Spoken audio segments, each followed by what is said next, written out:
এরপরে প্রশ্ন হলো, আল্লাহর শানের অনুপযোগী বাক্যালাপের কারণে মানিকগঞ্জের এক বাউলকে গ্রেপ্তার করা হয়েছে। তাকে গ্রেপ্তার করে অনেকে প্রতিবাদ করছেন, এটাকে বাকস্বাধীনতা হস্তক্ষেপ হিসেবে দেখছেন তারা। আমার জানা বিষয় হলো বাকস্বাধীনতার সীমা কতটুকু এবং এ ধরনের দৃষ্টতার শাস্তি কি হওয়া উচিত। খুবই গুরুত্বপূর্ণ প্রশ্ন। বাকস্বাধীনতার সীমারেখা প্রত্যেকটা ক্ষেত্রেই কিন্তু আছে।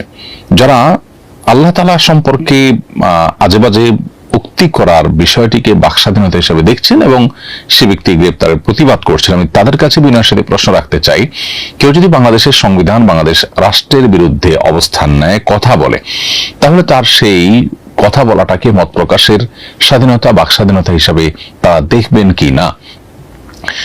পৃথিবীর সকল স্বাধীনতারই একটা সীমানা থাকে।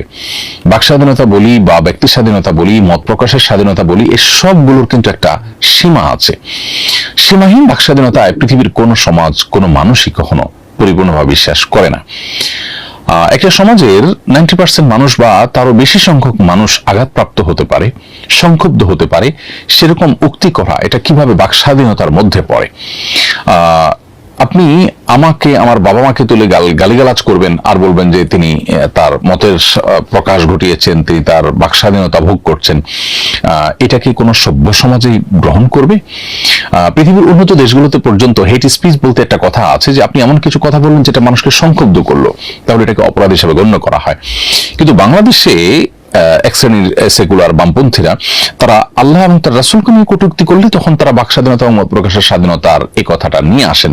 কিন্তু এই ছাড়া অন্য অনেক জায়গায় তাদেরকে আমরা এই বাকস্বাধীনতা এবং মত প্রকাশের স্বাধীনতার এই সবক দিতে দেখি না। এটা খুবই দুর্ভাগ্যজনক একটি বাস্তবতা, এবং এ ধরনের কর্মকাণ্ড যারা করে তাদেরকে কঠোর শাস্তির আওতায় আনা উচিত, এবং এটার জন্য প্রয়োজনীয় আইনের সংস্কারও করা দরকার। কারণ বাংলাদেশের মতো সাম্প্রদায়িক সম্প্রীতির একটি উজ্জ্বল উদাহরণ যে দেশে রয়েছে, সে দেশে শান্তিপূর্ণ পরিবেশকে বিঘ্ন করবার জন্য দেশি এবং বিদেশি বিভিন্ন চক্রান্ত এই ধরনের কর্মকাণ্ড পরিচালনা বিভিন্ন সময় করে থাকতে পারে। বিধায় সেই পথ যেন কেউ ব্যবহার করতে না পারে, সেটা যেন চিরতরে বন্ধ করা যায়, সেজন্য কঠোর ব্যবস্থা থাকা উচিত।